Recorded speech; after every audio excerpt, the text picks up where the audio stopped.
Ini mudah-mudahan solusi. Kami juga menjalani solusi, ada upaya pemusnahan di tempat para pihak dan baik, langsung aja dari pihak pekerja, silakan kami sampaikan. Izin waktu 10 menit pimpinan. Terkait permasalahan terjadi di Pertamina Jasa Karya, Heru adalah karyawan tetap sesuai dengan persyaratan tanggal 31 Maret 2017. Heru mengalami sakit diagnosa yang didiagnosa oleh dokter Rumah Sakit Pelabuhan Jakarta terkait dengan apa yang disebut depresi moderat karena meninggalnya orang tuanya terkait COVID-19. Heru mendapatkan surat pemberitahuan nomor panggilan sekian-sekian yang berujung pada PHK beliau.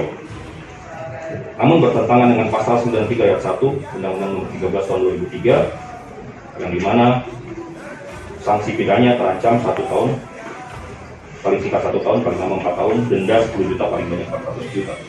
Pasal 24 Peraturan PT Pertamina Jasa Karya terkait dengan izin bahwa saudara Heru sudah melaporkan kepada atasan saudara Zaini sebagai koordinator grup 1.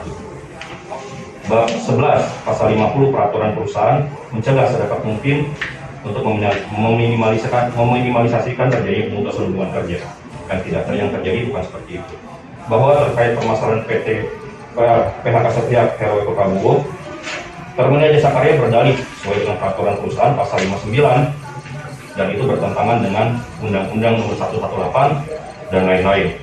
PP 35 2021 bahwa ini merupakan terjadi pemutusan hubungan kerja wajib membayar pesangon dan penghargaan masa kerja namun tidak diterima dan lain-lain. Ini saya singkat saja, ada beberapa hal yang nanti akan saya berikan kepada kita. Saya singkat saja. Terus terkait dengan PKWT itu gimana? PKWT semuanya dijanjikan akan bekerja kembali. Ada rekaman suara dari saudara Yan Fatman disampaikan kepada beberapa. Mungkin saya sampaikan bahwa Rizky Setiawan karyawan tidak tetap dari 5 November 2018. Rizky Setiawan adalah pekerja yang dimana alasan pemberitahuannya adalah habis kontrak.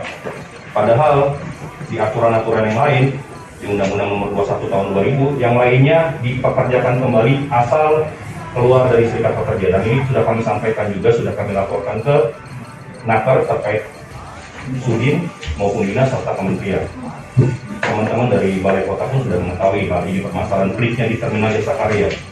Karena beberapa pekerja yang lain yang mengatakan keluar dari serikat pekerja dipekerjakan. Kami punya statement dan video mereka menyatakan mereka dipekerjakan kembali asal mereka keluar dari serikat pekerja. Lanjut, PP 35 pasal 40 ayat 1 dalam hal pemutusan hubungan kerja wajib membayar pesangon apabila tidak dipekerjakan kembali dan penghargaan masa kerja. Di pasal 61 yang namanya perjanjian kerja berakhir itu meninggal dunia, berakhirnya jangka waktu perjanjian kerja, adanya putusan pengadilan, adanya keadaan wajib kejadian tertentu, dan bagi perjanjian PKWT di pasal 61. Di pasal 62 perusahaan wajib membayar ganti rugi kepada pekerja atau buruh apabila ganti rugi tersebut dalam bentuk upah buruh sesuai dengan perjanjian PKWT.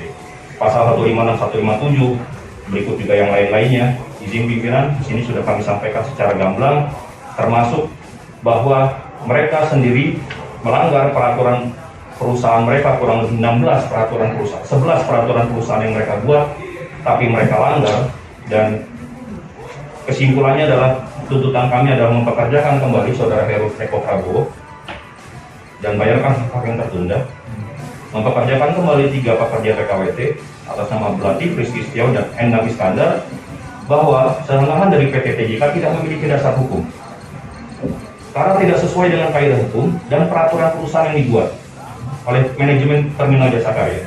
Seperti tadi saya sampaikan kepada media sebelumnya, bahwa manajemen Terminal Jasa Karya apabila masih berkeras menggunakan peraturan perusahaan yang dilanggar sendiri olehnya, maka melanggar pasal 188 ayat 1 dan ayat 2 Junto 108 ayat 1 Undang-Undang Nomor 13 Tahun 2003 yang sanksinya berupa denda paling sedikit 5 juta dan paling banyak 50 juta rupiah subsidi kurungan badan selama 14 hari.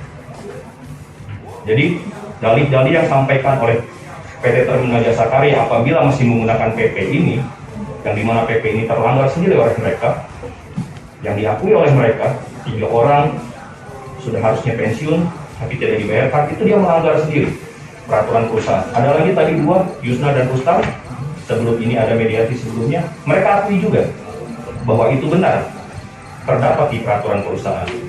Apabila kawan-kawan manajemen ini masih beralibi untuk memberhentikan kawan-kawan saya ini atas dasar peraturan perusahaan, maka kami akan tutup dengan pasal 188 ayat 1 dan ayat 2 junto pasal 108 ayat 1 dan 13 tahun 2003. Izin saya serahkan ini pimpinan sebagai bukti, dan banyak sekali bukti-bukti lainnya termasuk adanya berita acara pemanggilan baik di Polda, Polres maupun HP3 terkait pelanggaran-pelanggaran ketenagakerjaan di PT Terminal Jasa Karya.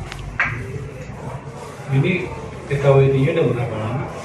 PKWT-nya dari 2018, namun core bisnis daripada PT Terminal Jasa Karya adalah mooring service. Sebelum adanya Omnibus, maka sepatutnya kawan-kawan dulu menjadi PKWT. Di situ sudah saya jabarkan secara gamblang pimpinan, termasuk bukti-buktinya. Permasalahan-permasalahan di Terminal Jasa Karya bukan hanya di ketenagakerjaan, namun di bidang baik di Gakum maupun di perselisihan. Karena di Gakum sudah berproses terkait pelanggaran upah di bawah WP selama 21 tahun, sedang ditangani oleh Bang Anca di sana. Lalu di kepolisian juga sedang ditangani, termasuk di otoritas pelabuhan terkait H3 atas meninggalnya anggota kami. Seperti itu pimpinan, nanti penjabarannya bisa lebih detail. Sedangkan saya yang itu melaporkan itu Pak baru jelasin itu, kalau saya udah nggak jelas, saya sesuai dengan kita harus tuliskan. Oh, kronologinya? Ya, kronologinya siapin? Enggak, saya nggak siapkan, bukan kehadiran.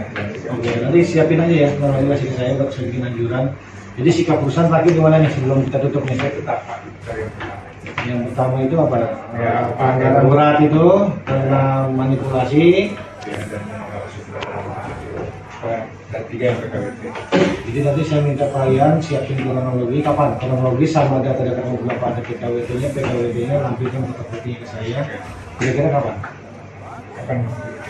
Karena hari Kamis ya. Ya. Kira-kira kapan? Selasa kayaknya. Selasa. Boleh lah. Selasa.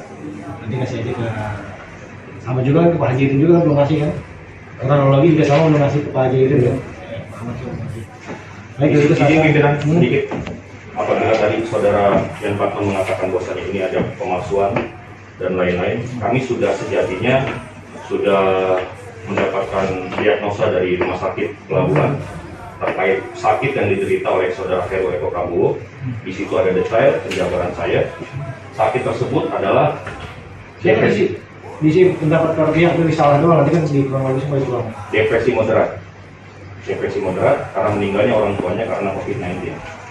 Teman-teman PPPJK sendiri tahu. Namun di situ juga kami persilahkan untuk saudara Yan Fatman mengadukan ini kepada pihak kepolisian karena kami juga punya data terkait penipuan yang dilakukan oleh mereka pada saat tanggal 10 dan tanggal 17 Maret. Maka silakan. Mereka mengatakan akan membayar seperti yang kemarin kami ajukan unjuk rasa yang Bapak datang, pimpinan datang kemarin. Mereka akan membayar pesangon atas nama 3 orang, disaksikan oleh beberapa teman-teman dari kepolisian, saya berikan di situ datanya. Ternyata tidak dibayarkan di tanggal 17 Maret. Sorry, tanggal 15 April. Karena tanggal 17 Maret dan tanggal 21 April mereka menjanjikan akan membayarkan KKN tertunda atas 3 orang itu.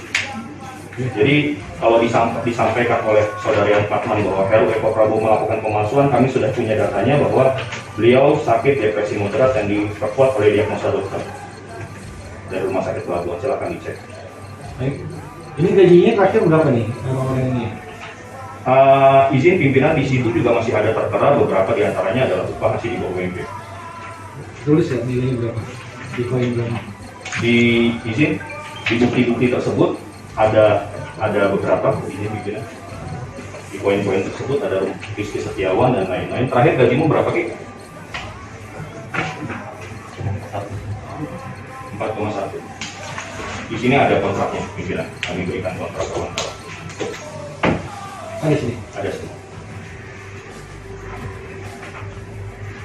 Maka singkatannya biasa gini kan kronologi dan cuma berterima. Nanti gitu Pak ya secara kronologi data-datanya apa aja seperti yang mereka sampaikan apa disampaikan, terus gajinya mereka apa, kesalahan kalau menurut alasan bapak sikap apa itu sangat sebutkan semua. Baik, nanti upaya hukum selanjutnya mudah-mudahan Pak Dia bisa mencari dengan solution di tingkat selanjutnya itu di lapangan yang masih ini. Silakan, itu alangkah baik alangkah indahnya kita selesai dalam secara saya rasa itu aja ya. Akhir kata saya coba wassalamualaikum warahmatullahi wabarakatuh. Waalaikumsalam. Ini tadi Pak Dewi nanya upahnya berapa ya di sisa pengajian? Mungkin kamu berapa? Tulis aja itu aja. Nanti sebentar kita. Ya nanti kemarin